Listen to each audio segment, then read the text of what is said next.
tentang 3 tokoh pendeta bidat tanda kutip yang kaya raya dan paling berpengaruh di Indonesia. Saudara, tentu 3 tokoh ini saudara tahu siapa orangnya. Yang pertama pendeta Dr. Insinyur Niko Nyoto Raharjo.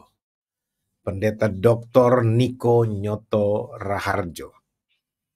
Lalu yang kedua pendeta Dr. Stephen Tong. Pendeta Dr. Stephen Tong yang di tengah ya. Lalu yang ketiga pendeta Dr. Erastus Sabdono. Ya belakangan saya lihat ada berkiblat kepada ya keratonisme. Ini Jawa banget, jadi keratonisme itu artinya raja, jadi model kayak raja Jawa juga ini Pak Eras nih. Ya.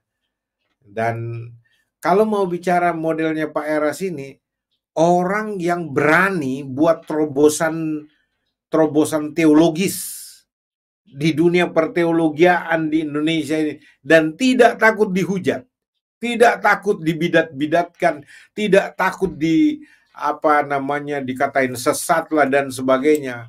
Wah, ini juga overconfidence, amat sangat percaya diri. Ya, yang namanya Erastus Sabdono ini, saudara. Tentang 3 tokoh pendeta bidat tanda kutip yang kaya raya dan paling berpengaruh di Indonesia. Saudara, tentu 3 tokoh ini saudara tahu siapa orangnya. Yang pertama pendeta Dr. Insinyur Niko Nyoto Raharjo. Pendeta Dr. Niko Nyoto Raharjo. Lalu yang kedua pendeta Dr. Stephen Tong. Pendeta Dr. Stephen Tong yang di tengah ya. Lalu yang ketiga pendeta Dr. Erastus Sabdono. Sepertinya beliau sekarang Associate Professor Dr. Erastus Sabdono. Oke. Saudara, saya perlu kasih penjelasan latar belakang ketiga orang ini. Tiga-tiga ini dokter dan tiga-tiga ini pemimpin di gereja mereka masing-masing. Ya. Dan saudara, pendeta Dr. Insinyur Niko Nyoto Raharjo dulu yang kita akan bahas. Karena sudah lama tidak ada yang bahas tentang pendeta yang top ini, pendeta yang hebat ini. Ya, baru nanti pendeta Dr. Stephen Tong. Apa yang baru yang Anda belum ketahui yang akan saya ungkapkan. Lalu kemudian pendeta Dr. Erastus Sabdono. Nah, namun sebelum saya bahas ketiga orang ini tentu kajian berdasarkan fakta empirik yang ada ya. Ini faktual sekali dan saya punya pengalaman pribadi dengan ketiganya. Ya, ketiga tokoh ini ya, walaupun Pak Stephen Tong saya tidak terlalu dekat, tapi kedua tokoh yang lain ini rasanya saya pernah duduk bersama, bahkan makan bersama, walaupun cemil-cemil sama-sama minum kopi, dan saya pernah ada di ruang-ruang eksklusif mereka. Kalau Pak Stephen Tong, saya hanya berjabatan tangan dan sempat berfoto, coba foto saya nggak saya temukan lagi sama beliau, di tempat beliau, ya di gereja agung beliau di daerah Kemayoran. Sorry, tadi saya mesti buat dulu semacam disclaimer tentang kata bidat, supaya saudara tidak salah paham ya. Ini saya munculkan sekaligus, saudara-saudara ya. Ini dia. Pendeta bidat itu saya buat singkatannya. Ya, bidat tanda kutip itu B-nya besar, I-nya influencer, D-nya diberkati, dan A-nya amat, T terkenal. Jadi pendeta bidat itu pendeta besar, influencer, diberkati, amat terkenal, amat sangat terkenal. Ya, itu bidat. Itu singkatan positifnya. Tapi kalau saudara mengatakan bidat tanda kutip berdasarkan pengertian umum dikatakan heresi, adalah orang yang punya ajaran sesat dan berpotensi untuk menyesatkan, ya bisa juga. Gitu. Kenapa bisa juga? Karena masing-masing ini sudah saling membidatkan, ya. Dan masing-masing saling membidatkan dan tiga-tiganya dibidatkan orang, gitu loh. Artinya mereka sudah mendapatkan gelar bidat bertiga ini, ya. Dan mereka ini semua doktor-doktor teologi ya, walaupun di gereja dan aliran teologi masing-masing. Ya. Tapi kita mau bahas dulu soal ini ya. Jadi kalau orang bilang ini Pak Yosua singkat-singkatin aja ini. Iya, saya singkatkan misalkan juga seperti Kalam, kursus Alkitab Am. Saya singkatkan juga tentang debat. Nah, debat itu singkatan dari dialog edukatif, bermartabat, aktual, dan terkendali. Ya. Tetapi saudara-saudara yang kekasih, soal bidat ini nanti saudara simpulkan sendiri. Kenapa saya katakan mereka ini pendeta bidat, tanda kutip? Karena itu terbuka untuk penafsiran Anda, pemahaman Anda. Tapi jangan dulu buru-buru menyimpulkan sebelum Anda mendengar uraian saya lengkap, kajian saya tentang 3 tokoh yang hebat ini. Dan saya harap Anda ikut penuh streaming ini, supaya nanti Anda bisa memahami perspektif seorang Joshua Tewu di dalam memberikan penilaian kepada orang-orang yang seperti ini. Oke, yang pertama saya mau bahas dulu tentang pendeta Dr. Niko Nyoto Raharjo. Pendeta Dr. Niko Nyoto Raharjo. Ya. Saudara, siapa pendeta Niko Nyoto Raharjo? Kenapa tidak misalkan ketua sinodenya? Kan pendeta Niko katanya di GBI kan, Gereja Bethel Indonesia. Kenapa enggak ketua sinodenya yang diangkat? Oh enggak. Kalau pendeta Ruben Adi itu dia hanya sementara jadi pemimpin GBI. Ya, jadi ketua sinode. Dan saya tahu persis bahwa yang namanya pendeta Dr. Ruben Adi ini dibawa kendali dari pendeta Dr. Niko Nyoto Raharjo. Wis, Pak Joshua berani bicara seperti itu? Iya, saya punya pengalaman sebelum beliau jadi ketua sinode itu kan duduk di ruangan VVIP dari pendeta Dr. Insinyur Niko Nyoto Raharjo di Sentul. Dan saya ada di ruang itu. Dan Pak Dr. Pendeta Dr. Japarlin Marbun, waktu itu ketua sinode Petahana, itu sudah tidak bisa lagi masuk di ruangan pendeta Dr. Niko Nyoto Raharjo waktu mau pemilihan pergantian ketua sinode. Saya masih di Gereja Bethel Indonesia dan saya ada di ruang VVIP. Saya ketemu beberapa pendeta termasuk pendeta Weliar Kauntu dan beberapa pendeta lain tahu saya ada di situ. Dan juga ada pendeta Gilbert Dumwendong terakhir masuk. Kenapa saya bisa masuk di tempatnya Pak Niko? Bahkan mohon maaf, sekelas pembimas agama Kristen, ketika itu pembimas agama Kristen Jakarta saja tidak bisa masuk di situ kecuali Direktur Jenderal Dirjen Bimas Kristen waktu itu Prof. Dr. Thomas Venturi. Ya, dan saya orang tanya, banyak juga heran orang, kok Pak Joshua bisa ada di ruang eksklusifnya, di ruang VVIP-nya pendeta Dr. Niko Nyoto Raharjo? Jangankan di tempatnya pendeta Niko, di tempat presiden saja saya ada kok. Dia, jadi di tempat beberapa menteri saya masuk tidak ada masalah. Saya bertemu dengan banyak pejabat. Ya kalau cuma ada di tempat seorang pendeta, walaupun beliau orang yang sangat berpengaruh, ya biasalah, tidak masalah toh. Nah, jadi itu sebabnya saya mau bercerita sedikit ini. Ya, apa peran beliau, apa hebatnya beliau, kenapa beliau masuk kategori influencer, pendeta besar, sangat diberkati dan amat terkenal. Nah, itu bidat artinya begitu. Ya, ini pendeta besar, influencer, sangat berpengaruh, punya pengaruh yang luar biasa, diberkati luar biasa, dan amat terkenal. Ya. Waktu itu di ruangan beliau itu, menjelang pemilihan ketua sinode Gereja Bethel Indonesia di Sentul waktu bikin itu Pak Japarlin Marbun sudah tidak bisa masuk di situ.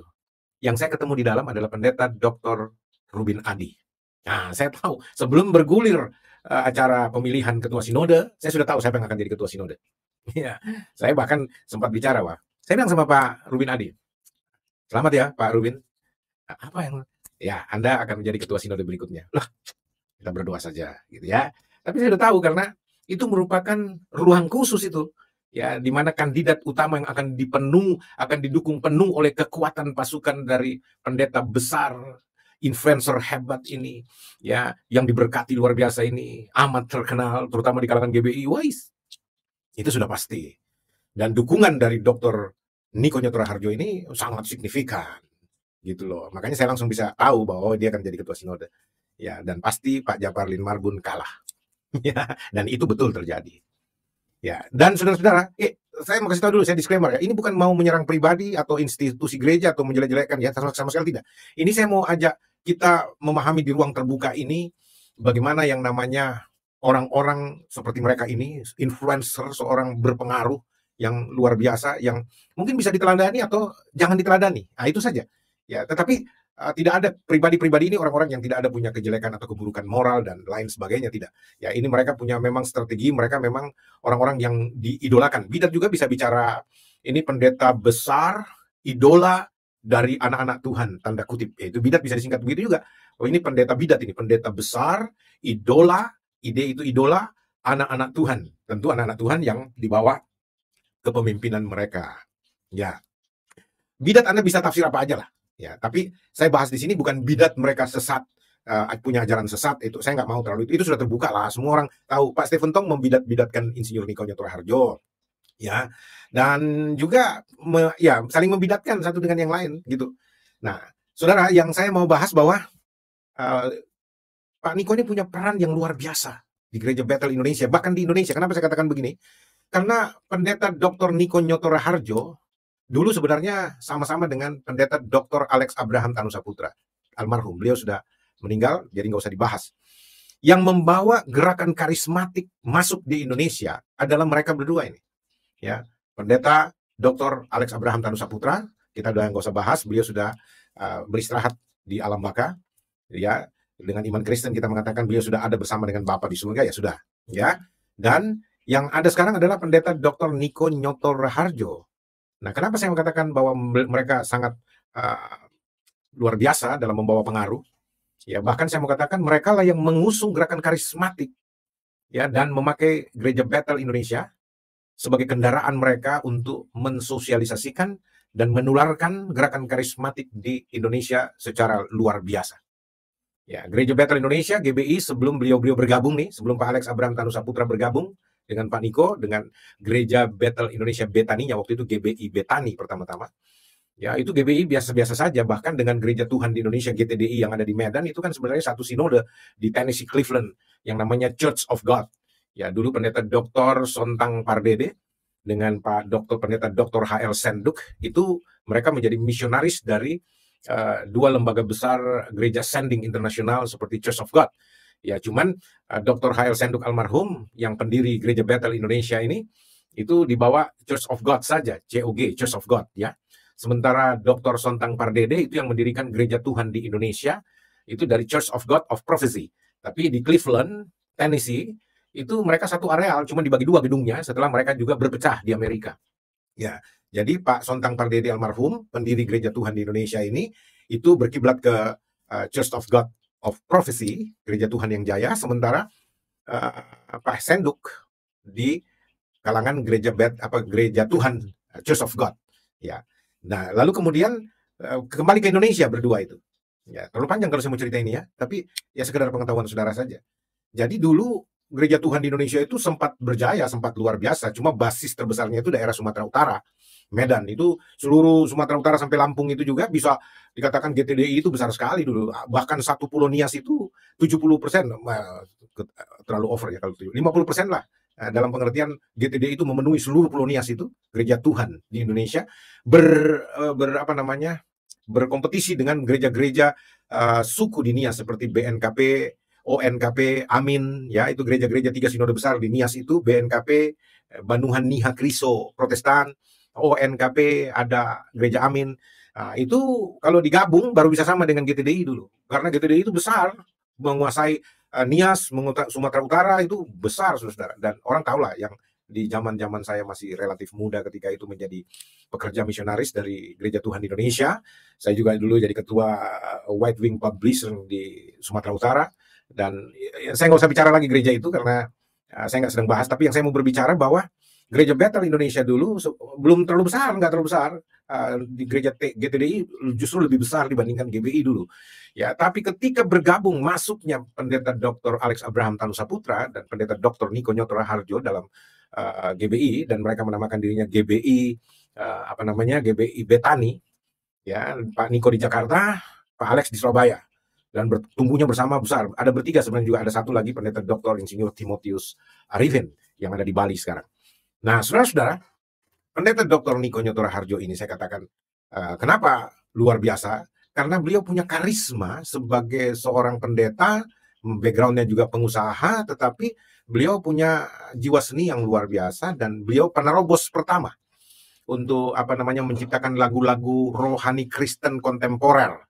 Ya, kalau saya mau katakan tidak berlebihan bahwa beliaulah penerobos, ya, gereja-gereja rohani yang sekarang boleh dikata gereja-gereja karismatik, Injili, bahkan Protestan sendiri banyak pakai lagu-lagunya Pak Niko Nyoto Harjo ini. Ya, dan gerakan karismatik yang diusung oleh beliau ini termasuk gerakan bahasa roh yang dipopulerkan, dilazimkan dan dimasyarakatkan di kalangan Kristen itu, karunia bahasa roh yang luar biasa. Itu diharamkan oleh Pendeta Dr. Stephen Tong, Nah, Pak Niko inilah ya yang dengan gereja Betaninya dulu itu luar biasa mengusung gerakan karismatik itu, dan waduh banyak gereja keder juga itu. Ya merasa terancam karena apa namanya, banyak orang pindah dari gereja-gereja tradisional, gereja-gereja Protestan, bahkan dari gereja Pak Stephen Tong dulu juga itu banyak yang pindah ke karismatik. Sekarang juga banyak yang pindah ke karismatik dari apa reform dan macam-macam ya. Terus, nah saya cuma mau bicara seperti ini sebenarnya, bahwa tokoh ini punya peran yang luar biasa, Pendeta Dr.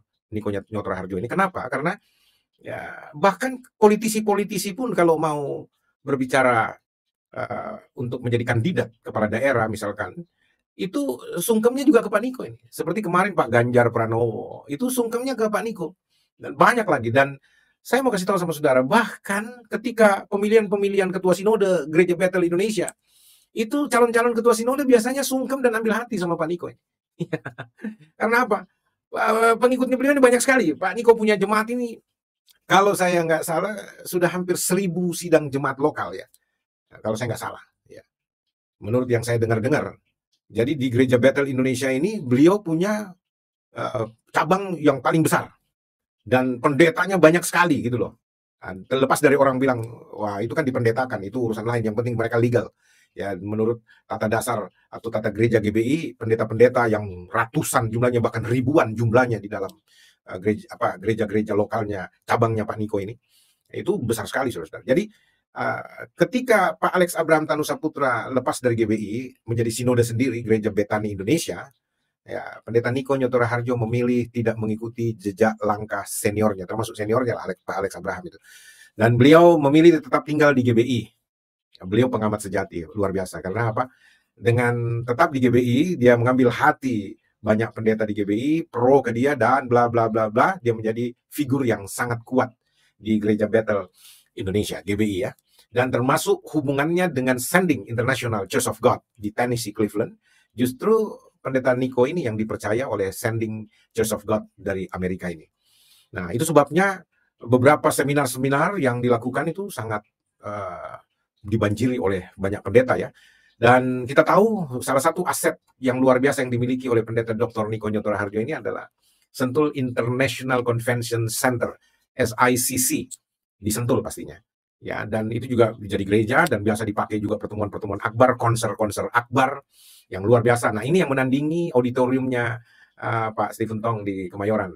Nah, saudara-saudara, jadi apa yang saya mau katakan ya? Kalau mau dibilang dia bukan pemimpin sinode, bukan ketua sinode, tetapi dia memimpin ketua sinode. Ini dia. Itu kenapa Pak Niko yang saya angkat, kenapa bukan Rubin Adi. Rubin Adi nggak punya pengaruh apa-apa. Ya, dia hanya ketua sinode biasa kalau Rubin Adi ya. Dan apa namanya, ya dia juga, kalau Dr. Rubin Adi ini, ya seperti biasa lah. Kalau dibilang dia gerejanya besar, ya di Bandung cuma ya. Tetapi dia nggak punya cukup banyak cabang. Bahkan mungkin cuma 1-2 cabang ya. Tapi kalau Pak Niko, ini dibilang memang gerejanya Pak Niko. Di mana-mana ada hampir 1.000-an cabang gereja GBI itu tidak dibawa sinode. Itu dibawanya Pak Niko. Jadi ini boleh kata sinode dalam sinode. Sama dengan, mungkin kayak Paus ini ya, Vatikan. Ya, jadi Vatikan itu di dalam negara Roma. Ya, jadi negara di dalam negara. Nah kalau Pak Niko ini sinode gereja, walaupun tidak dinamakan sinode, tetap GBI juga, tetapi di dalam sinode resmi. Tapi gereja-gerejanya, itu cabang-cabangnya Pak Niko tidak bertanggung jawab langsung ke Rubin Adi. Ya gereja sinode, tapi pertanggungjawabannya langsung ke Pak Niko. Jadi itu cabang-cabangnya Pak Niko di seluruh Indonesia itu tidak bertanggung jawab ke ketua sinode GBI, Rubin Adi, enggak. Bertanggung jawabnya ke Pak Niko, terutama masalah keuangan, terutama masalah tatib kependetaan. Jadi bahkan kalau misalkan nih ada gembala lokal dari Pak Niko, itu ada masalah pelanggaran tata gereja dan sebagainya, itu tidak bisa Pendeta Rubin Adi, ketua sinode GBI langsung menegur, enggak. Mesti lewat pawangnya, mesti lewat Pak Niko. Nah, semua orang tahu hal itu, saudara-saudara. Makanya saya bilang ini orang besar, ini berpengaruh gitu loh. Ya, influencer. Ini makanya saya bilang pendeta bidat. Ya, pendeta besar, influencer, diberkati sekali, tanda kutip. Semua tanda kutip ya. Ya, diberkati sekali karena amat sangat kaya raya maksudnya. Ya, dan amat terkenal. Ya, AT itu amat terkenal atau amat tegas juga gitu loh. Kelihatannya lembut beliau loh, tapi tegas sekali, nggak boleh main-main. Apalagi dia punya triwira itu. Ada anak buahnya Pak Niko ini yang disebut dengan triwira ini. Orang-orang yang mengamankan kebijakan beliau dan menjaga beliau sedemikian rupa, sehingga tidak ada yang boleh macam-macam sama Pak Niko. Saya nggak usah sebut nama-namanya. Ya, tetapi ini strateginya memang seperti itu. Ya. Jadi saudara-saudara yang kekasih, kenapa orang bilang kenapa nggak angkat Pak Gilbert? Gilbert nggak ada nggak ada apa-apanya dibandingkan Pak Niko. Ya, walaupun Gilbert sudah lama malang melintang di dunia persilatan para pendeta juga, apalagi dengan masalah-masalah terakhir, termasuk masalah cium tangan ini ya, nggak terlalu ini ya. Tetapi karena Pak Gilbert sendiri di GBI nggak terlalu signifikan pengaruhnya. Ya, saya tahu persis. Walaupun sekarang diangkat jadi salah satu ketua di Sinode GBI, saya tahu jalurnya gitu loh. Bahkan saya ikut berkampanye dulu waktu masih di dalam. Ya, nggak usah saya bahas sama tentang Pak Gilbert Lumoen dong lah. Ya, dia nggak masuk, dia nggak sekelas dengan tiga ini, nggak masuk gitu loh. Karena di bawah, levelnya di bawah. Ya, jadi saudara-saudara yang kekasih, kenapa saya harus katakan seperti ini? Karena kan kita membahas tokohnya nih. Kenapa Pak Niko? Gitu. Kenapa bukan Rubin Adi? Kenapa bukan Gilbert Lumoen dong? Kenapa bukan yang lain-lainnya? Ya, karena walaupun Pak Gilbert juga punya banyak cabang GBI Glow-nya di mana-mana, tetapi tidak sebesar pendeta Niko Nyoto Raharjo dan tidak sekuat beliau, gitu loh. Ya, dan dia orangnya diam, gitu loh. Dan tapi pengaruhnya sangat luar biasa, sangat luar biasa.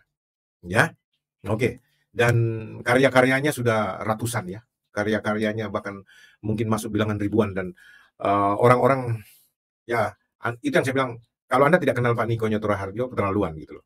Apalagi di kalangan pendeta. Ya. Dan hal yang paling hebat karena seorang Niko Nyoto Raharjo bisa memicu kecemburuan Dr. Stephen Tong.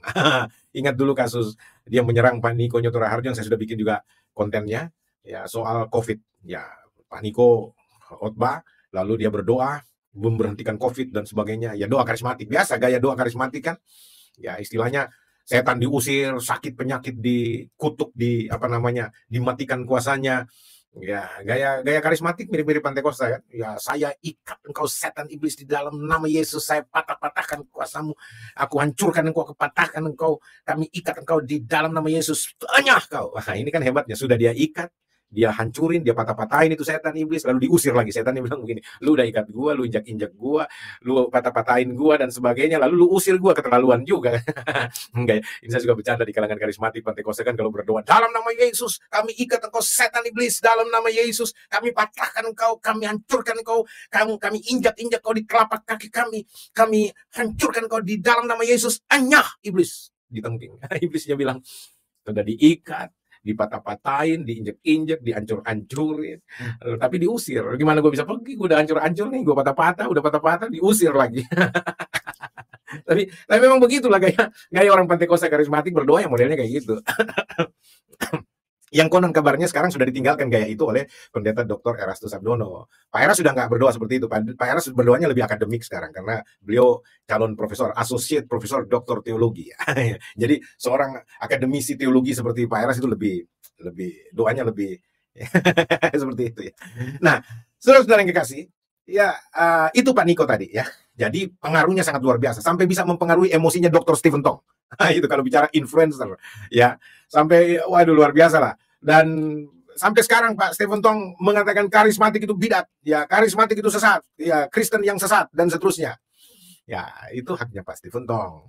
Ya, tetapi pertanyaannya siapa lu kalau orang karismatik Pak Niko bilang siapa lu? Ya. Nah, yang menentukan orang sesat bidat itu bukan Stephen Tong. Nah, itu kata orang-orang karismatik ya. Ya, jadi saudara-saudara, saya stop di sini soal Insinyur Niko. Anda bisa lihat lagu-lagunya itu banyak sekali ya. Lagu-lagu rohani yang di gereja-gereja hampir semua boleh kata ya, kecuali yang sekarang-sekarang ya. Ya, yang dulu-dulu awal-awal itu lagu-lagunya Pak Niko menguasai jagat raya gereja-gereja karismatik Injili Pantekosta itu ya. Dan banyak sekali di aransemen ulang, orang-orang cover ulang lagunya lalu nyanyikan di persekutuan doa, itu udah luar biasa lah. Dan dengan itu juga beliau amat sangat kaya raya gitu ya. Jadi 3 pendeta bidat kaya raya. Yang pertama dan yang terutama adalah pendeta Dr. Insinyur Niko Nyoto Raharjo. Ya, Anda nggak usah tanya, oh perpuluhan bagaimana? GBI memberlakukan semua, ya, termasuk perpuluhan. Dan perpuluhan ini dikuasai penuh oleh pendeta gereja lokal di GBI. Misalkan Pak Niko ini penerima perpuluhan penuh dari seluruh jemaatnya. Ya, dan itu beliau yang menentukan persepuluhan itu kemana. Itu hak mutlak yang ada pada, bukan cuma Pak Niko, semua pendeta gereja lokal, gereja Betel Indonesia. Jadi saudara-saudara yang kekasih, kenapa? Karena memang tata gerejanya mengatakan seperti itu. Tata gereja GBI memang menjalankan, melakukan, mengadakan, mempraktekkan persembahan perpuluhan. Ya, kalau yang lain-lain tidak lakukan itu ya urusan mereka. Tapi mereka menyelenggarakan gereja sinode ini ada aturannya berdasarkan tata gereja. Itu hak mereka. Ya, dan semua juga orang tahu bahwa perpuluhan itu dikuasai penuh oleh pendeta. Nah, itu sebabnya saudara-saudara, mungkin salah satu penyebab jadi amat sangat kaya karena itu. Tetapi kalau mau dihitung, ya tanggung jawab misalkan Pak Niko ini kepada ribuan pendeta yang ada di bawahnya misalkan, terus tanggung jawab untuk gereja-gereja yang di bawahnya itu yang ratusan, hampir 1000, mungkin sudah 1000 jemaat lokal yang di bawah Pak Niko ini, itu juga mungkin membutuhkan dana besar. Jadi bagaimana sistem pengelolaan mereka itu urusan mereka lah.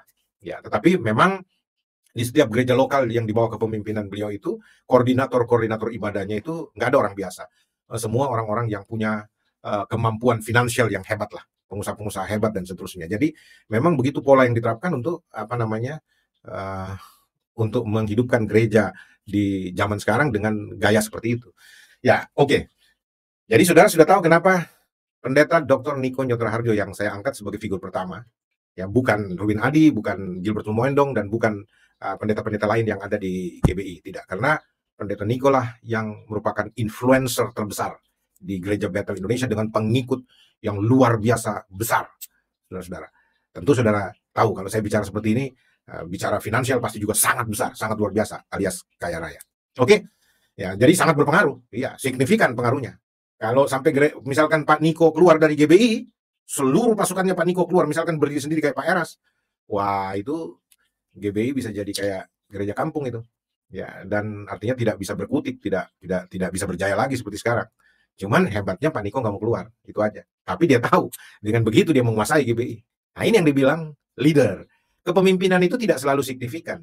Duduk ya sebagai pemimpin definitif, enggak. Pemimpin yang hebat itu main di belakang pemimpin yang real. Nah, ini yang disebut dengan dalang. Ya, jadi dalang itu yang mengatur para pemimpin yang kelihatan. Misalkan sistem politik Indonesia. Sistem politik Indonesia itu adalah sistem politik perdalangan, perwayangan, perdagangan. Gitu ya. Ya. Apa yang saya bilang dalang? Ada dalang-dalang politik di Indonesia. Yang tampil di panggung politik Indonesia adalah wayang-wayang politik. Mulai dari presiden, menko, menteri-menteri, kapolri, panglima, semua ini wayang-wayang politik yang ada di panggung politik Indonesia. Tapi yang mengatur siapa yang akan tampil di panggung-panggung politik ini adalah para dalang di belakang panggung. Siapa dalang-dalangnya ini? Nggak usah terlalu panjang nanti kalau saya mau bahas lagi dari sisi itu. Tapi di dalam gereja-gereja seperti GBI seperti ini, ya ada kayak Pak Niko ini. Dia nggak perlu jadi ketua sinode. Enggak, ditawarkan berkali-kali juga, saya tahu dia nggak mau, dia menolak. Tapi pemimpin-pemimpin yang ada manut sama beliau. Turut, tunduk. Gitu loh. Ketua sinode kalau ditelepon itu lari-lari datang. Misalkan, itu ini contoh ya.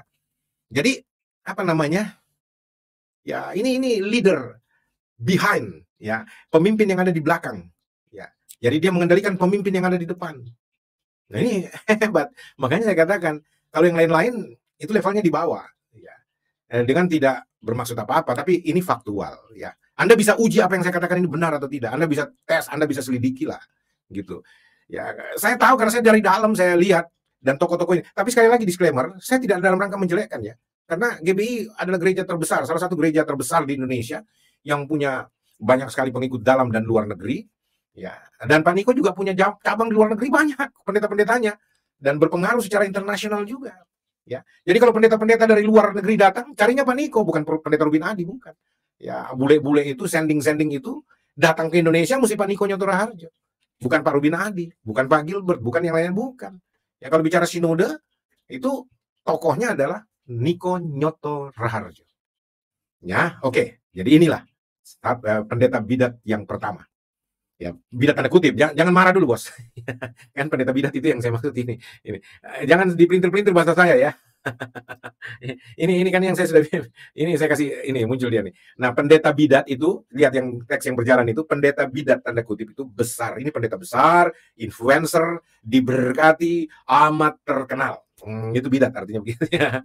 Tapi soal bidat tanda kutip Anda mau terjemahkan bahwa juga mereka punya ajaran sesat, menyebarkan ajaran sesat, heretik, itu urusan Anda. Ya, karena mereka Pak Stephen Tong bilang Niko Nyoto Raharjo adalah bidat, aliran sesat, pengajar sesat. Ya, itu ya enggak apa-apa lah kalau tiga-tiganya juga punya gelar bidat ini, gitu loh. Kalau bicara heresi ya, sudah top gitu loh. Karena apa? Terus orang tanya, siapa yang membidatkan Pak Stephen Tong? Nggak ada. Pak Stephen Tong itu tidak pernah dibidatkan. Katolik bilang Stephen Tong itu bidat. Ortodoks bilang Stephen Tong itu bidat.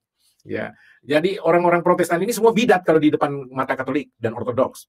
Ya, jadi sudahlah. Dunia persilatan itu begitu mainnya, sudah tahu gitu loh. Nah, kalau Stephen Tong di kalangan Kristen Protestan membidat-bidatkan semua pendeta lainnya. Ya, itu sudah kita tahu lah, sudah lazim gayanya beliau. Nah, ini saya mau bahas tentang beliau dulu ini. Ya, jadi kalau mau ditanya apa hobinya Pak Niko Nyoto Raharjo, misalkan dia mau pamer apa, enggak, Pak Niko Nyoto Raharjo itu jarang tampil di publik, kecuali di gerejanya saja untuk berkhotbah, ya, atau ke luar negeri, atau ya beda dengan yang lain gitu loh. Dan Pak Niko itu jarang ambil panggung di gereja-gereja lain. Enggak. Ya, dan apa? Kalau mau ditanya, Pak Niko suka koleksi jam Rolex enggak? Jam mahal gitu, atau mobil-mobil mewah? Setahu saya juga enggak. Hobinya beliau itu bukan itu. Kalau Pak Stephen Tong memang hobinya koleksi Rolex misalkan. Walaupun dia hampir nggak pernah pakai. Kalau pakai juga ditutup dengan tangan panjangnya kan. Kalau Pak Niko ini hobinya koleksi apa kali? Villa, rumah, apa, dan ya. Saya nggak tahu. Saya cuma kira-kira ya. Ya, saya nggak masuk area itulah. Ya. Kira-kira gimana ya? Nah, udahlah. Kita udah tahu kalau pendeta Niko ini sudah kita selesai ya. Nanti kepanjangan ini. Saya mau bahas pendeta Stephen Tong dulu. Pendeta Dr. Stephen Tong, pendeta bidat yang kedua, pendeta besar, influencer, diberkati, amat terkenal. Nah, ini bidat. Nah, kalau beliau ini memang gayanya dari dulu begitu, keras, tegas, rada arogan, karena overconfidence, bukan confidence lagi. Kalau Pak Stephen Tong mau tidak confidence lagi, bukan confidence lagi bahasanya, overconfidence. Ya, sangat percaya diri. Menganggap diri paling benar dari semuanya. Itu beliau itu. Ini saya jarang buka ini, tapi baru malam ini saya buka. Kenapa beliau kelihatannya terkesan arogan, terkesan sombong, angkuh, ya? Karena itu dia, overconfidence-nya itu. Pendeta Dr. Stephen Tong ini amat sangat menganggap dirinya paling senior di Indonesia dan paling banyak berkarya di dunia misi dan penginjilan di Indonesia dan bahkan di dunia. Pendeta Dr. Stephen Tong ini adalah orang yang menganggap dialah satu-satunya di Indonesia ini yang punya gereja terbesar dan terbagus, termahal di seluruh dunia, di seluruh Indonesia. Ya, kalau di seluruh dunia kayaknya ada Crystal Church yang gerejanya dibangun dari kristal. Ya, jadi itu siapa pendetanya namanya kok jadi saya lupa ya. Tapi saya nggak mau bahas, nanti kepanjangan lagi bahas ke sana. Saya itu kalau bahas satu orang biasanya panjang kemana-mana nih. Saya mau fokus saja. Jadi pendeta Dr. Stephen Tong, kenapa saya katakan salah satu pendeta dari tiga ini pendeta bidat, pendeta besar, influencer, diberkati, dan amat terkenal. Bisa juga amat tegas. Nah itu, ya itu bidat, kepanjangannya seperti itu. Jadi kita sudah tahu lah, gitu. Gayanya memang seperti itu dan tidak sungkan menghakimi pendeta aliran lain. Ya, dan waduh, mungkin saya nggak terlalu panjang kalau Pak Tong sih orang banyak tahu. Terakhir kan yang paling heboh waktu di wawancara khususnya itu ya dengan seorang dokter siapa? Oh jadi saya lupa namanya ini profesor. Dan beliau secara belak-belakan bilang karismatik sesat. Karismatik itu yang saya mau kasih tahu itu pengusung utamanya tadi di sebelahnya Pak Tong itu pendeta Niko. Jadi gerakan karismatik di Indonesia yang memakai kendaraan gereja Sinode Bethel Indonesia, Sinode Gereja Bethel Indonesia itu adalah Pak Niko Nyoto Raharjo tokohnya. Pak Yakub Nahwai tidak masuk, almarhum itu bukan pengusung gerakan karismatik. Beliau itu seorang akademisi, pendeta akademisi. Ya, ini salah satu muridnya Pak Yakub adalah Pak Eras.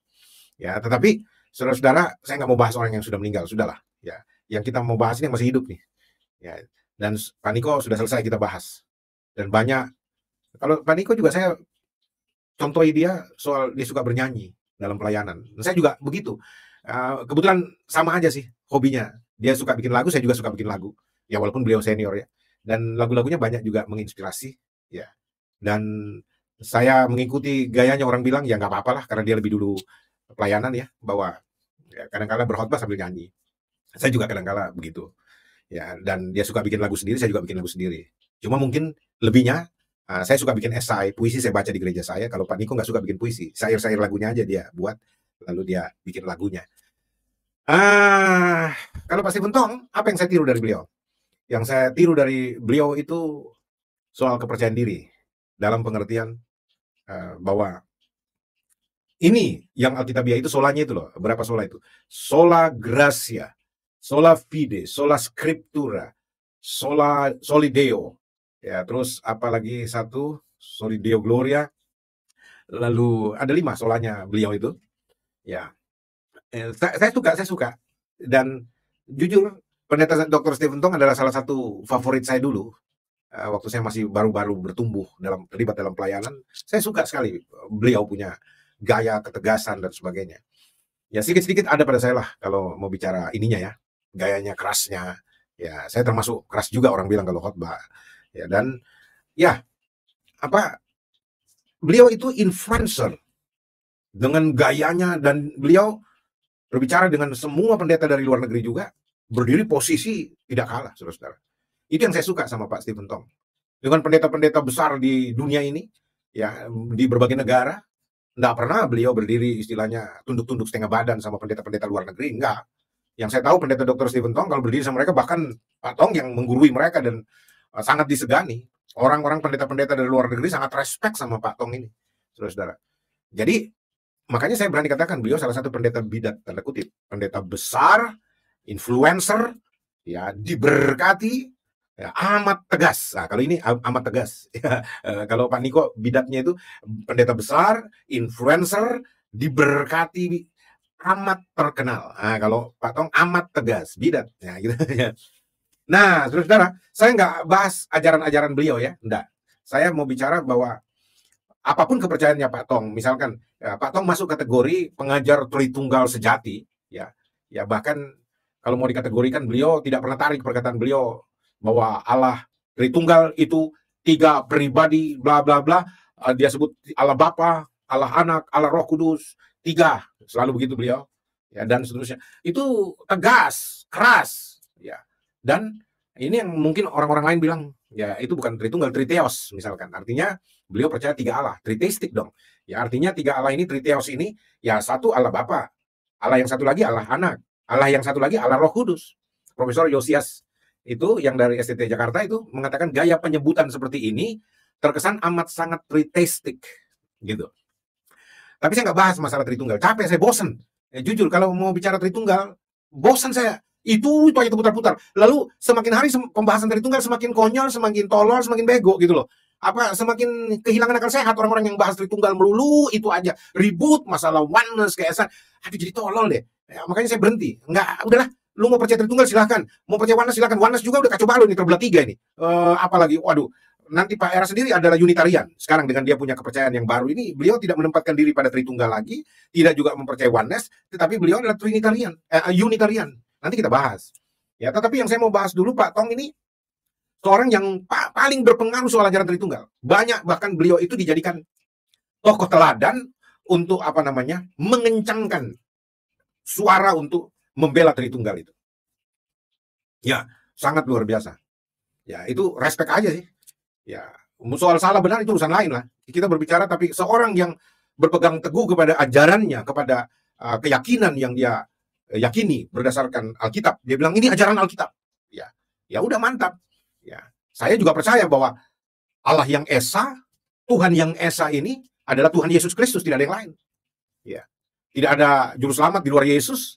Hanya Yesus Kristus satu-satunya jalan keselamatan dan hidup. Ya, tidak ada lain selain Dia. Jadi saudara-saudara yang kasih, ini yang saya mau sampaikan kepada kita bahwa apapun kepercayaan Anda, yang menghakimi Anda nanti adalah Tuhan. Firman-Nya sendiri di hadapan tahta surgawi.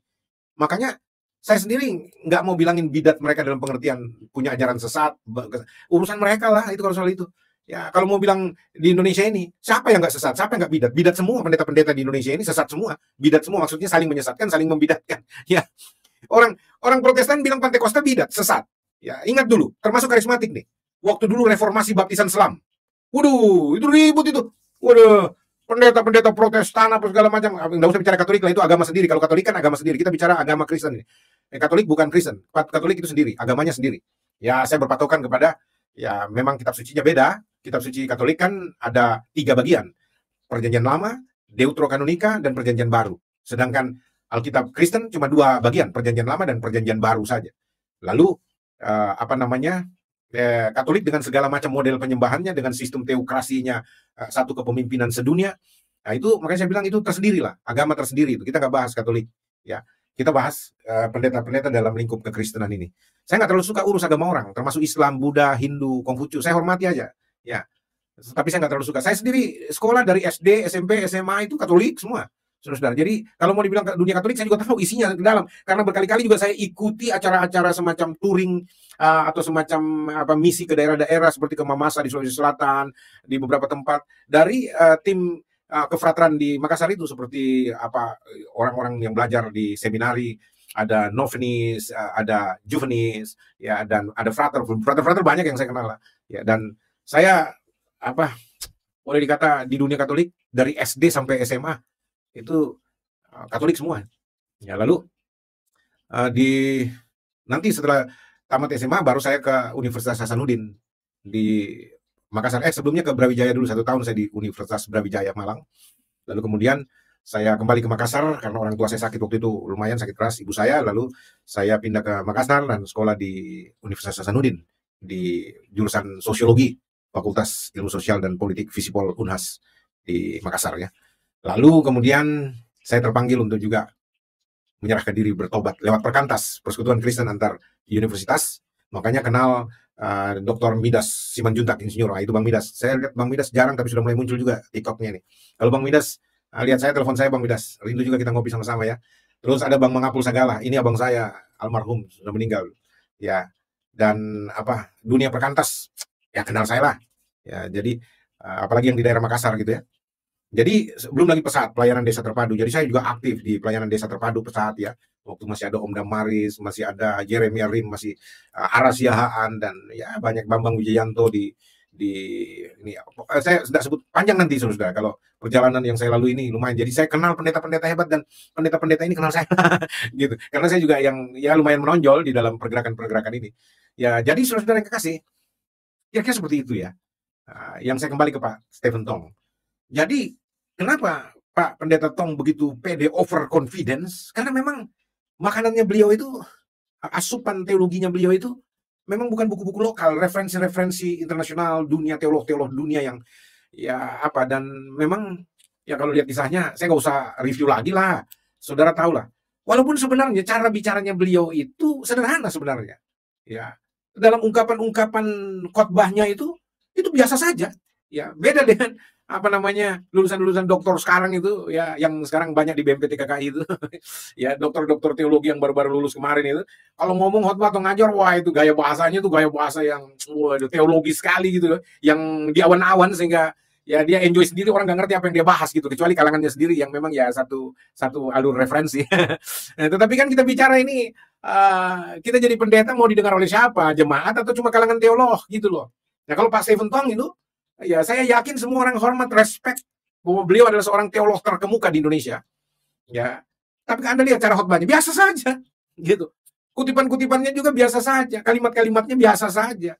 Cuma beliau membawakannya itu dengan penuh rasa percaya diri, penuh kemantapan.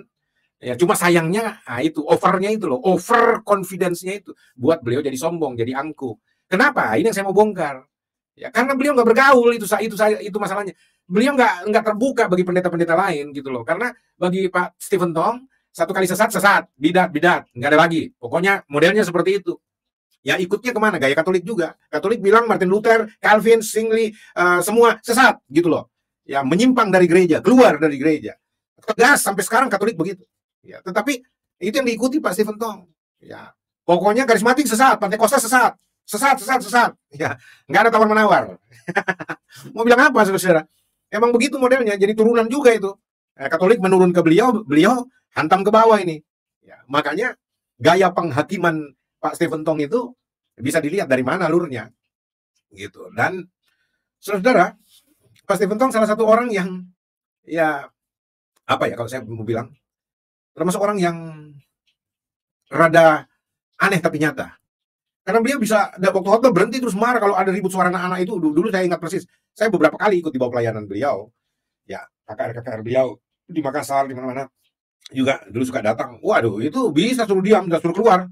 Orang tuanya dengan itu anak, apa kalau ribut? Karena beliau nggak mau sekali terganggu. Jangan orang gerak, goyang di ruangan ketika beliau khotbah tuh. Wah, itu bisa apa disambar geledek orang dari mimbar diteriakin itu. Nah, itu mungkin itu yang bilang luar biasanya begitu dia. Spesialnya beliau begitu tuh.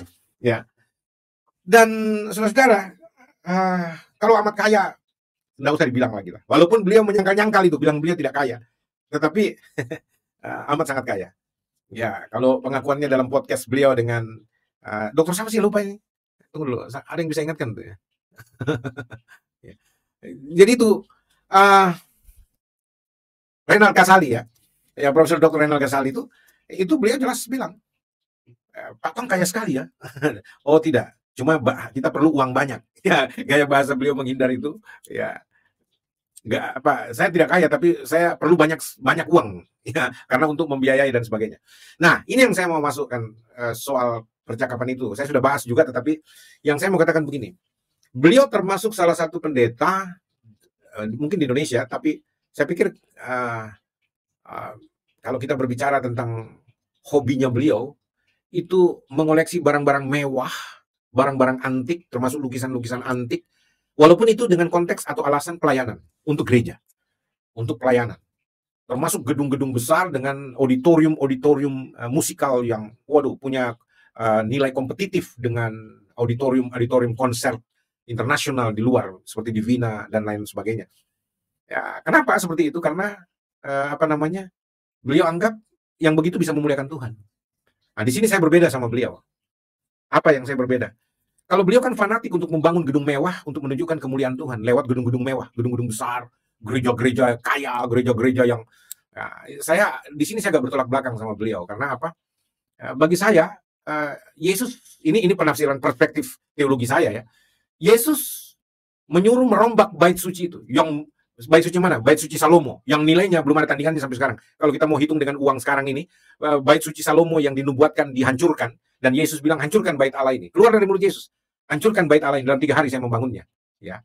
Dan apa yang dinubuatkan oleh Yesus itu terjadi. Ya.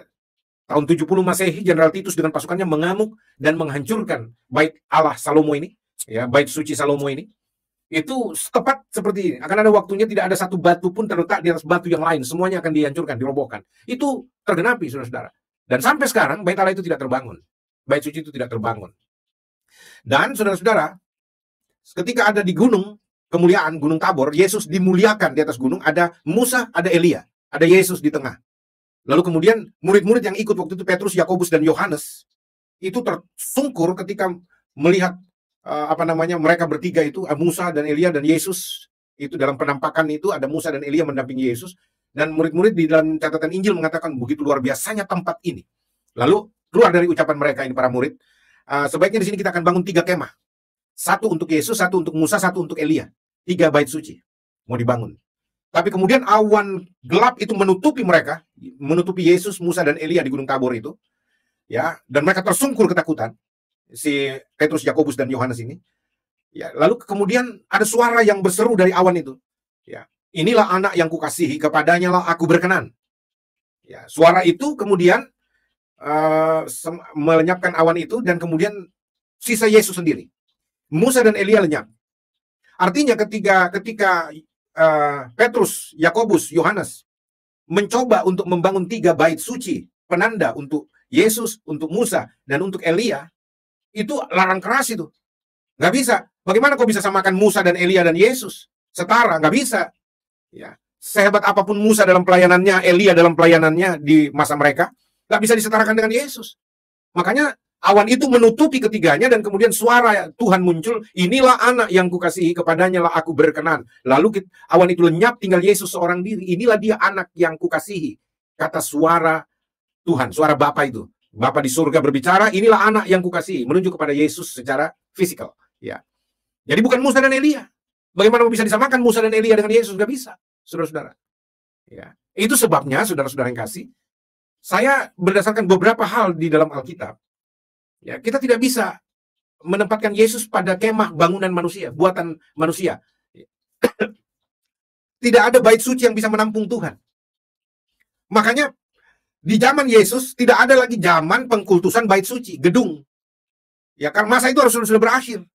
Dulu, kenapa bait suci itu harus dibangun, bahkan dikultuskan, dikeramatkan? Ya karena itu tempat untuk menjaga melestarikan ibadah simbolik berupa simbolisme, seremonial, ritual. Untuk apa? Menjaga perjanjian Tuhan akan datangnya juru selamat yang dijanjikan itu. Lewat apa? Ibadah simbolik Israel. Ibadah simbolik Israel itu punya 9 elemen. Harus ada bait suci, harus ada kitab suci, harus ada ritual suci, seremonial suci, harus ada hari-hari suci. Seluruhnya suci itu ada 8-9 elemen ibadah simbolik, saudara-saudara. Harus ada orang suci. Ya, artinya orang-orang yang disucikan seperti imam besar, para imam, Lewi yang disucikan untuk melaksanakan ibadah simbolik itu. Ya, harus ada tempat suci, harus ada sanksi suci. Ya, harus ada semua itu. Nah, setelah Yesus datang, ya, sebagai Mesias yang dijanjikan lewat ibadah simbolik ini, maka harus berhenti itu, sudah berhenti. Makanya pengkultusan terhadap yang namanya bait suci tidak boleh ada lagi. Ya, saya orang yang tidak setuju. Saya pribadi, perspektif saya, ya artinya daripada buang uang besar triliunan rupiah untuk bangunan bait suci yang namanya gereja, ya, lalu kemudian gempa bumi datang, hancur, perang datang, gereja-gereja hancur, dan bahkan gereja-gereja di Eropa banyak dijual, di Amerika dijadikan bioskop, dijadikan diskotik karena sudah nggak ada orang lagi, ya. Terus biaya perawatan gereja saja seperti Pak Tong itu, 1 bulan itu nggak kurang dari 300 juta itu. Ya, Pak Stephen Tong punya gereja, tempatnya Pak Niko, itu maintenance-nya saja, itu perawatan gedung itu saja, pembersihannya, cleaning-nya, belum AC-nya yang ratusan jumlahnya dan seterusnya. Itu sudah bicara ratusan juta per bulan itu. Ya, bahkan kalau dibilang miliar untuk seluruh areal-areal besar itu nggak kurang. Bayangkan, hanya untuk mengurusi tempat-tempat yang dikultuskan. Dan itu pasti tempat banyak yang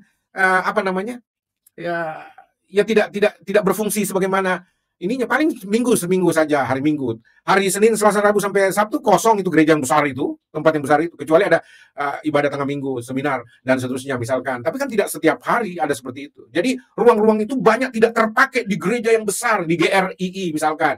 Di tempatnya Pak Niko di Sentul. Kalau di SICC memang pengusaha, Pak Niko ini pengusaha, jadi disewakan kadang-kadang ya. Jadi itu juga menambah income kekayaan beliau. Ya, dan seterusnya. Waduh, besar sekali, saudara-saudara.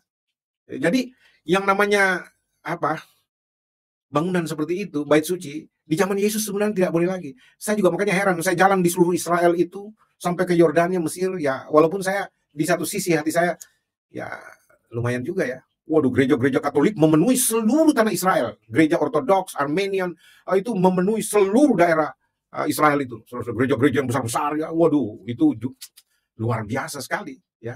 Dan maksud saya begini, Yesus sendiri sudah tidak lagi memperdulikan soal bangunan bait suci itu. Bait suci Salomo yang termegah, termahal, terhebat, terindah, itu, ya, itu Yesus nubuatkan untuk dihancurkan. Karena apa? Orientasi jemaat Tuhan Yesus Kristus, ya, itu tidak lagi berorientasi dengan bait suci bangunan buatan manusia. Ya, tidak. Ya, jadi bait sucinya apa? Bait sucinya Anda dan saya nih, ini tubuh Kristus ini Anda, tubuh Anda itu bait suci yang Tuhan mau. Tuhan berkenan, bersemayam, berdiam, bertahta di hatimu, di hati orang percaya. Tubuhmu adalah bait suci. Ini yang mesti dirawat. Lalu persekutuan orang percaya itulah tubuh Kristus. Ini yang perlu didanai sebesar-besarnya. Ya, mengurusi persekutuan orang-orang percaya, menjaga merawat tubuh orang-orang percaya, menginjil, memenangkan jiwa-jiwa, itu yang membutuhkan uang banyak, gitu loh. Nah, mohon maaf, saya nggak tahu ya, mudah-mudahan saya salah, tapi kalau saya lihat, orang-orang seperti Pak Niko, dengan gereja-gereja besar, mewah, lux, dengan tanggung jawab yang begitu besar, Pak Tong, Pak Eras, itu sudah tidak lagi mengutus misi tuh. Nggak ada lagi dana untuk penginjilan. Ya, dana untuk misi, penginjilan, memenangkan jiwa-jiwa, dan sebagainya itu tidak ada lagi dialokasikan. Jadi mereka lebih banyak dana itu dicari untuk bagaimana bait suci buatan tangan manusia ini, itu terus dirawat, dimegahkan. Supaya apa? Dengan itu orang bilang, wih hebat ya. Gerejanya besar sekali, waduh gerejanya mewah sekali. Memang dalam pandangan manusiawi itu membawa kemuliaan. Tetapi saya mau katakan secara pribadi, ya tidak sejalan dengan misi Yesus. Gitu. Makanya bagi saya, mereka-mereka yang mengkultuskan gereja-gereja mewah dengan biaya triliunan rupiah. Ada gereja yang istilahnya tehelnya saja itu dari Italia miliar-miliar harganya dan seterusnya. Itu, aduh. Tapi pertanyaan saya, Apakah uang-uang gereja ini para pendeta juga dialokasikan untuk orang-orang miskin, janda miskin, yatim piatu, orang-orang fakir miskin dan lainnya? Atau paling tidak beginilah. Ini juga ditanyakan ke Pak Niko nih dan seterusnya. Saya banyak bertemu orang-orang yang melayani di gereja Pak Niko. Itu juga hidupnya Senin Kamis, saudara-saudara. Tapi pendetanya kaya raya bukan main. Senin Kamis maksudnya susah, kontrak rumah aja susah, diusir-usir Pak Haji, rumah Pak Haji kontrak. Padahal mereka melayani full timer, melayani musik, melayani singers, puji-pujian. Tapi mereka hidup susah, gitu loh. Padahal uang berlimpah. Ini contoh. Jadi kita mau bertanya ini, bagaimana manajemennya? Maksudnya uang sebanyak itu dipakai untuk perawatan gedung, bangun fasilitas gedung mewah, beli perhiasan-perhiasan antik, alat-alat musik yang mewah-mewah dan sebagainya. Alat musik di gerejanya Pak Niko Nyotora Harjo, ini kan pencinta musik semuanya. Waduh, itu biaya musik, soundnya, sound sistemnya, apa segala macam itu udah bicara puluhan miliar itu, saudara-saudara. Ya, apalagi di tempatnya Pak Tong ini, wah itu luar biasa. Ya. Terus, tapi kan itu jemaat juga, jemaat yang mana, kelasnya yang mana? Kelas kambing nggak masuk situ, tanda kutip. Ya, kalau kelas domba, ya mungkin. Tapi itu pun domba kurus nggak boleh masuk di gereja-gereja seperti kalian. Itu mesti domba tambun. Ya. Jadi saudara-saudaraku yang kekasih, ini saya mau bicara seperti ini untuk mengajak saudara menilai. Ya. Jadi bagi saya, ini orang-orang hebat ini, tetapi apa ya? Saya nggak tahu apakah amal kasihnya, donasinya, karena ya saudara yang tahu lah. Ya, saya nggak perpanjang lagi Pak Stephen Tong. Anda buka sendirilah, Anda nilai sendirilah. Saya sudah banyak bahas tentang beliau itu. Ya, inilah salah satu pendeta bidat tanda kutip, pendeta besar, influencer, diberkati banget, amat terkenal, amat tegas. Itu yang positifnya. Tapi kalau mau bicara bidat dari sisi mana, terserah Anda. Ya, saya bahas di sini disclaimer, bidat yang saya maksud di sini adalah 3 pendeta bidat. Ini artinya 3 pendeta besar, influencer, diberkati sekali, amat terkenal atau amat tegas. Ya, itu bidat. Tapi soal bagaimana ajaran mereka, praktek pelayanan mereka, menyimpangkah menurut ukuran apa yang Anda pakai, lalu Anda katakan memang mereka bidat, Pak, heresi atau apa, urusan lain. Saya nggak bahas masalah itu. Saya urusannya soal bagaimana pemahaman saya untuk hal-hal yang sifatnya apa ya, lebih bermanfaat. Semua baik, tetapi tidak semua bermanfaat. Lalu padanannya kita kan menurut perintah Yesus, teladan Yesus. Ya, Yesus lebih banyak menggunakan uang pelayanan itu untuk jiwa-jiwa dimenangkan, untuk urusan jiwa-jiwa dimenangkan. Ya, perintah Yesus amanat agung itu berkata, pergilah, jadikanlah segala bangsa muridku, kata Yesus nih, dan baptislah mereka di dalam nama Bapa dan Anak dan Roh Kudus, dan ketahuilah, dan ajarlah mereka untuk melakukan apa saja yang telah kulakukan kepadamu, dan ketahuilah aku menyertai kamu senantiasa sampai kepada kesudahan zaman. Pergilah, beritakanlah Injil, pergilah, jadikanlah segala bangsa muridku. Tidak ada, saya dapatkan amanat agung, mau di perjanjian lama, di perjanjian baru, dikatakan pergilah, ya, menginjillah, jadikan segala bangsa muridku, dan bangunkan mereka gereja-gereja mewah yang besar. Siapa yang paling besar gerejanya, paling mewah, itu adalah gereja yang paling saya sukai, dan saya akan lebih sering bersemayam di gereja-gereja besar itu. Tidak ada amanat agung seperti itu. Yang saya tahu, kalau misi Yesus suruh orang dimenangkan, dimuridkan, penginjilan harus didanai. Butuh dana besar penginjilan. Ya, lalu misi memuridkan jiwa-jiwa bagi Kristus itu butuh dana besar. Ya, ya walaupun 3 orang ini mereka punya sekolah tinggi teologi lagi. Mereka Pak Niko punya STT Betani ya. STT Bethel Indonesia, BI. STT apa? Pak Niko punya STT. Ada STT-nya beliau. Saya salah sebut nanti ini. Ya, Pak Stephen Tong punya STT, Pak Erastus punya STT. Ya, ini juga dokter-dokter yang punya STT, punya gereja-gereja besar, punya banyak pengikut. Tapi pengikutnya Pak Tong tidak sebanyak pengikutnya Nyotora Harjo, Niko Nyotora Harjo. Ya. Dan banyak jemaatnya Pak Stephen Tong pindah ke Niko Nyotora Harjo. Saya dengar begitu, makanya Pak Niko Tong marah sekali. Oke. Apa yang saya mau bahas lagi tentang Pak Stephen Tong, sudahlah. Ya. Tiga-tiganya ini musisi, saudara-saudara. Tiga-tiganya ini penggemar musik. Pak Niko Nyotora Harjo ini gitaris dan vokalis. Pak Stephen Tong itu vokalis juga, cuma marah-marah lebih banyak. Tapi beliau adalah penggemar musik, seniman musik, dan beliau juga katanya pintar memainkan musik tertentu ya. Pak Erastus Sabdono ini adalah saxophones. Ya, ini orang yang jago main saxophone. Pak Erastus Sabdono main musiknya, pencipta lagu juga. Ya, itu luar biasa, saudara. Ini mereka ini pencipta lagu, mereka seniman, mereka influencer, ya ini bertiga itu. Ya, oke. Saya sekarang terakhir pindah ke Pak Erastus Sabdono. Tenang, ini sahabat saya nih. Beliau senior tapi saya suka panggil beliau itu Kang Mas. Ya, bagi saya pengalaman saya dengan Pak Eras orangnya sangat baik. Secara pribadi beliau sangat baik. Bahkan bukan cuma saya alami. Ya, banyak pendeta berbicara seperti itu. Waktu beliau di GBI, mohon maaf ya, beliau lebih center class dibandingkan Pak Niko Nyoto Raharjo. Pak Erastus Sabdono ini lebih center class, artinya lebih suka memberi.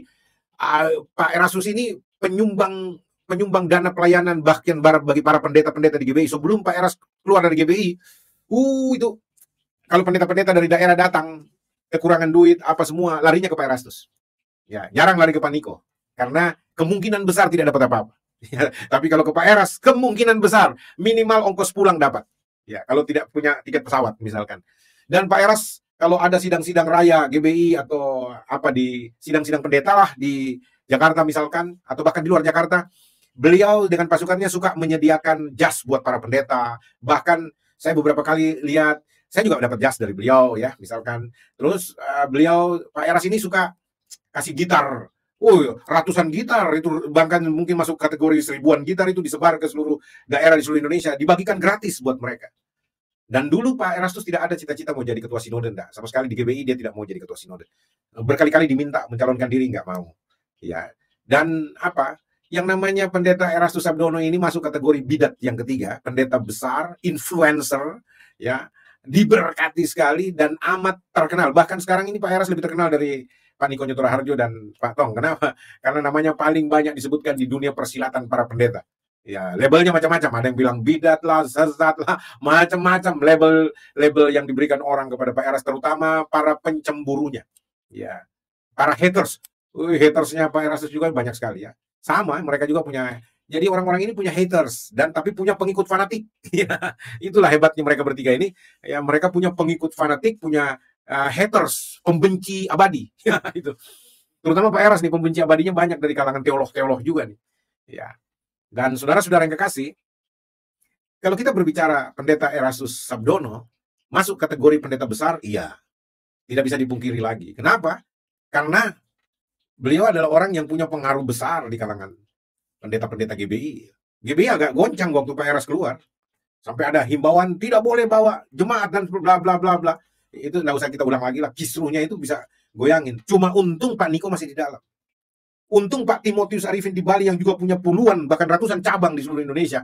Dia tetap stabil, stay di GBI. Jadi GBI masih aman dengan adanya pendeta Nyoto Raharjo masih di GBI dengan pendeta Timotius Arifin di GBI. Masih aman. Kalau dua-dua ini sudah hengkang, bisa goyang GBI ini. Pak Rubin Adi, Pak Gilbert nggak bisa tahan. Pak Gilbert juga dulu punya rencana mau keluar dari GBI, ya. Wah, itu udah banyak ceritanya lah. Mau bikin sinode sendiri itu sudah banyak ceritanya, ya. Tetapi nggak goyang kalau mereka melakukan itu. Apalagi Pak Rubin Adi kalau mau misahkan diri nggak goyang, GBI tetap stabil. Tapi kalau dua orang ini, misalkan mau ada rencana mau keluar Pak Niko Nyoto Raharjo dengan Pak Timotius Arifin, habis GBI habis. Ya. Jadi saudara, Pak Erastus sendiri waktu keluar itu Rehobot itu keluar dari GBI, oleng itu, ya.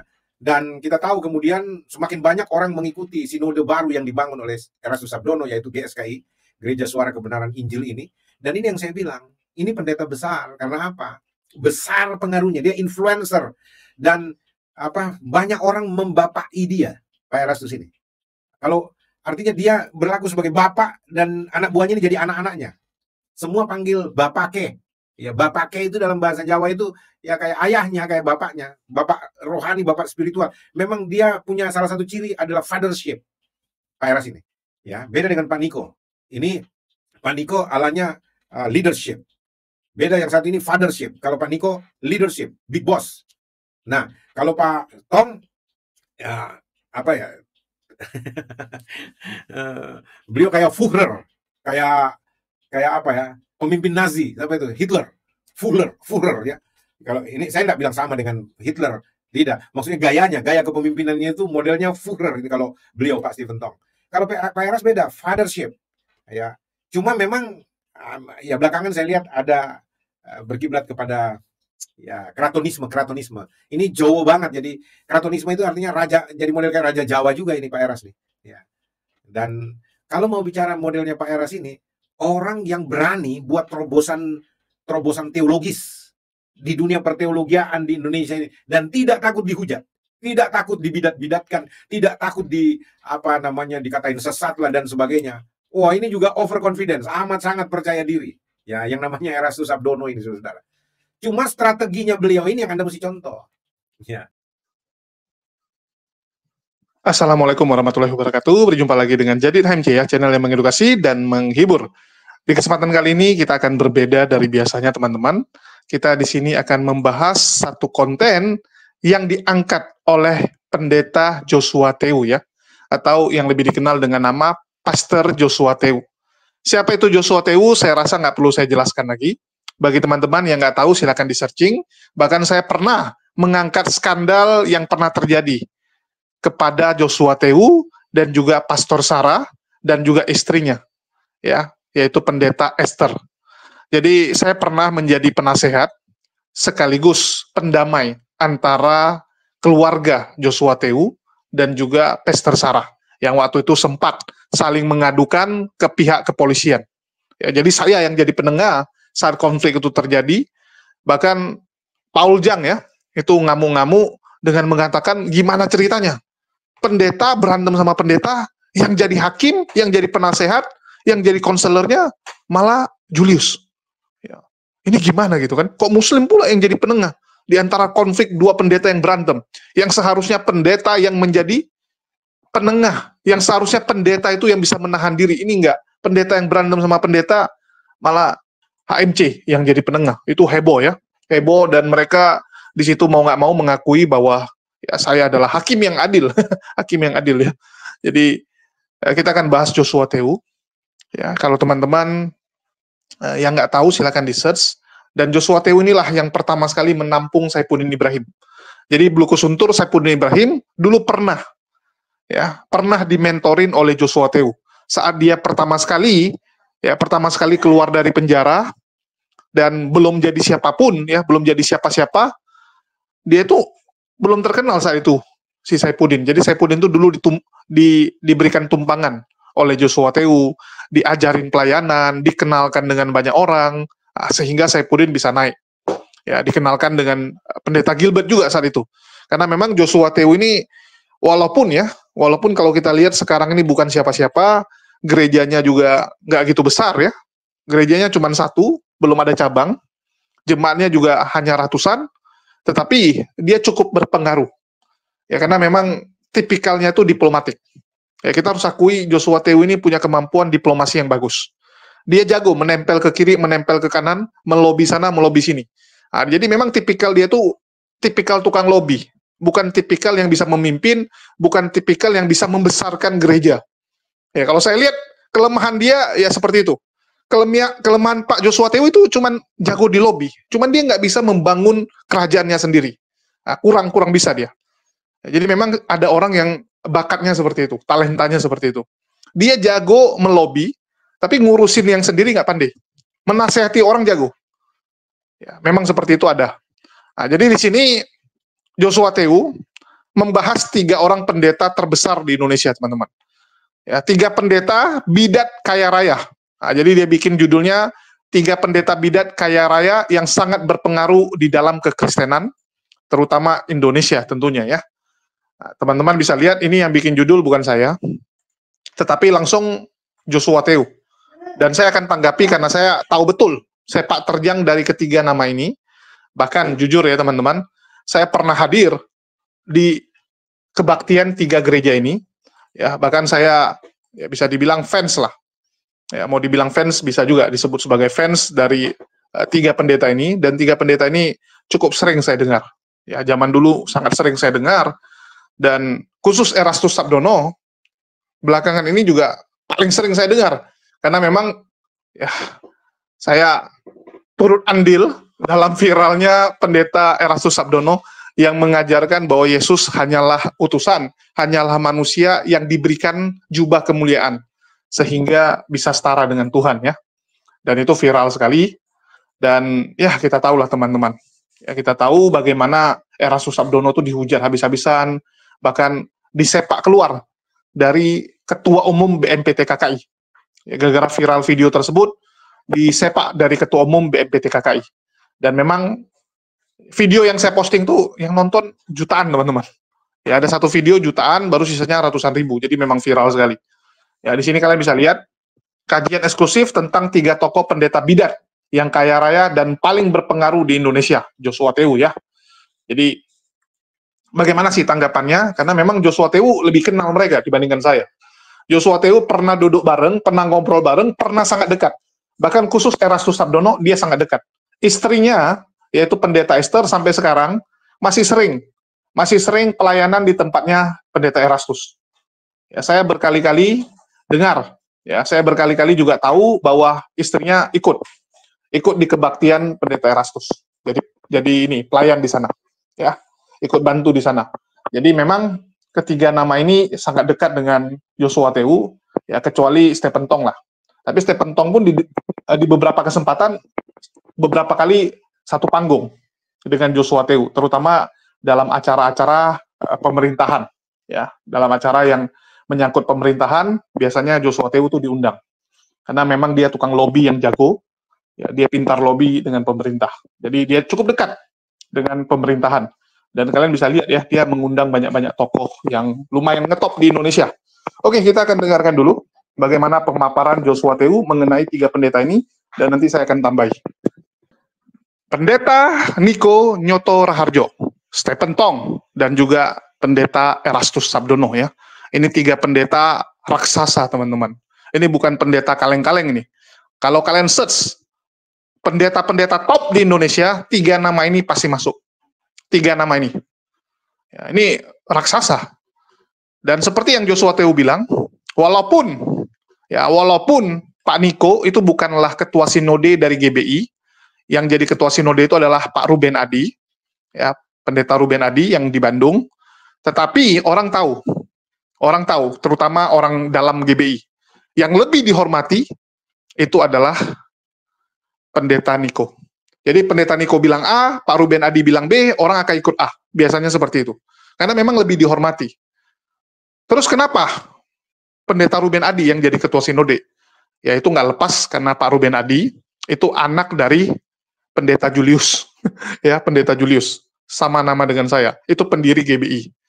Salah satu dari pendiri GBI. Jadi karena bapaknya yang pendiri GBI, otomatis anaknya ya lebih berpeluang menjadi ketua sinode berikutnya.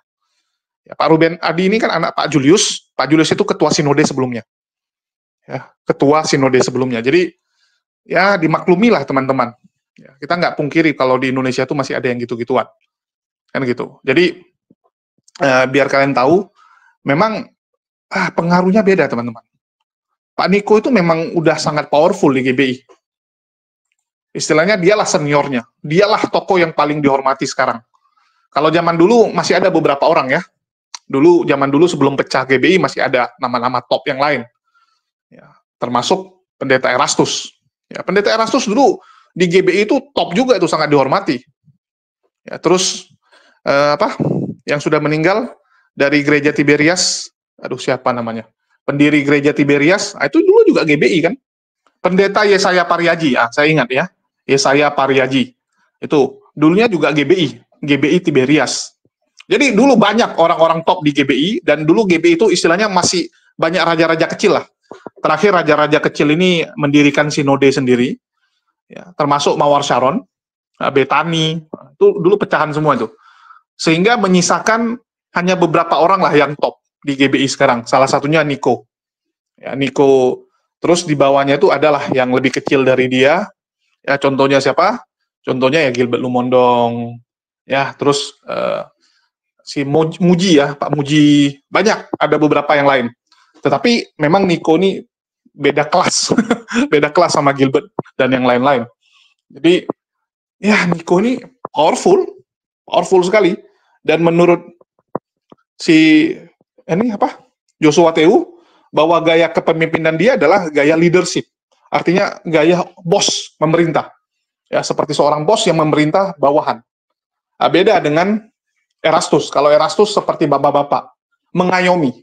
Dan memang Erastus lebih jago mendidik. Ini harus kita akui. Kalau Pendeta Niko, didikan dia. Orang-orang yang di bawah didikan dia, itu biasanya nggak ada yang lebih besar dari dia. Tenggelam. Dan memang, ya, saya dengar, bahwa Nico tuh memang nggak suka kalau ada bawahannya tuh yang istilahnya mau menyalip dia, mau mengejar kepopularitas dia. Nggak mau. Dia tipikal yang nggak bisa seperti itu. Lu mau jadi bawahan, lu mau jadi pengikut, ya udah lu di bawah. Jangan anggap bisa melewati dia. Nah, ini beda dengan Erastus. Kalau Erastus, dia tipikalnya mengayomi, mengajarkan.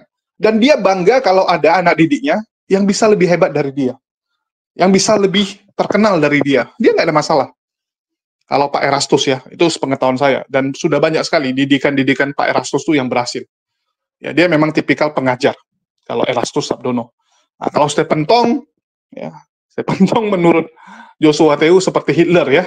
Artinya diktator. Gaya pemimpinan yang diktator. Suka-suka dia, semua harus ikut kendali dia. Dia bilang A, semua harus ikut, kalau nggak disepak. Ya memang Stephen Tong agak diktator ya, apalagi ya kita nggak pungkiri, orang udah setua ini, hidup dari zaman A, B, C udah dia lewati, dia akan seperti itu, dan tipikalnya sangat keras. Stephen Tong itu kalau dibilang batu, nah ini batu paling kerasnya lah. Batu itu kan ada yang batu yang agak bisa ini ya, bisa pecah, masih yang ada yang ringan. Ini enggak, ini batu sangat keras. Stephen Tong seperti itu. Kalau mau ikut di reform, ya siap-siap. Dan sangat disiplin. Stephen Tong sangat disiplin orangnya. Saya punya beberapa teman, itu pendeta di gereja reform, ya, gereja reformnya Stephen Tong, ya mereka akui, kalau didikannya keras Stephen Tong. Jadi mirip komunis memang. Ya, dia mirip gaya kepemimpinan komunis gitu. Nah, jadi masing-masing punya punya gaya masing-masing. Dan saya rasa ya nggak bisa dibandingkan lah. Masing-masing punya style masing-masing dan itu sah-sah saja lah. Tapi 3 orang ini memang 3 yang sangat terkenal. Ya untuk saat ini pendeta yang luar biasa, sangat terkenal. Dan ya itulah faktanya teman-teman. Dari mereka menghasilkan banyak sekali pendeta-pendeta yang terkenal juga. Dan kalau Joshua Teu ini kan bisa dibilang pernah menjadi murid dari Nico, pernah menjadi murid dari Erastus juga. Tapi ya, ini murid yang agak-agak nyeleneh gitu ya. Bahkan pengajarannya juga beda. Pengajarannya keluar. Dan sekali lagi ya, setiap mereka ini punya pengajaran yang beda. Kalau Erastus mengajarkan bahwa Yesus hanyalah utusan, Yesus hanyalah Allah kecil, Tuhan kecil, sedangkan Stephen Tong reform tahu sendiri. Ya, itu reform garis keras, polisinya Trinitas, dia sangat Trinitas sekali, walaupun dia sendiri juga dibidatkan oleh Budi Asali, ya, sering disesatkan dari orang-orang yang lain, dan kalau Pak Niko, wah ini orang yang sudah setara rasul ya, kalau orang karismatik udah anggap dia tuh udah kayak nabi, udah rasul, udah sampai cium-cium kakinya. Saya beberapa kali ibadah, selesai ibadah ya, ada beberapa orang minta doa berkat, minta doa kesembuhan sama Pak Niko, ya, dan saya karena ikutan minta doa juga saat itu ya, zaman dulu. Jadi kita ngantri minta doa Pak Niko. Jadi kita datangi satu tempat, ya di luar ibadah, satu tempat, di situ Pak Niko doain masing-masing satu-satu, ya satu-satu. Itu sampai orang sujud, cium kakinya. Saya sampai, waduh, apa ini kan?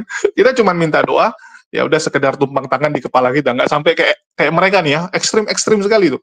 Sampai ada yang cium-cium kaki, ya nangis-nangis, waduh.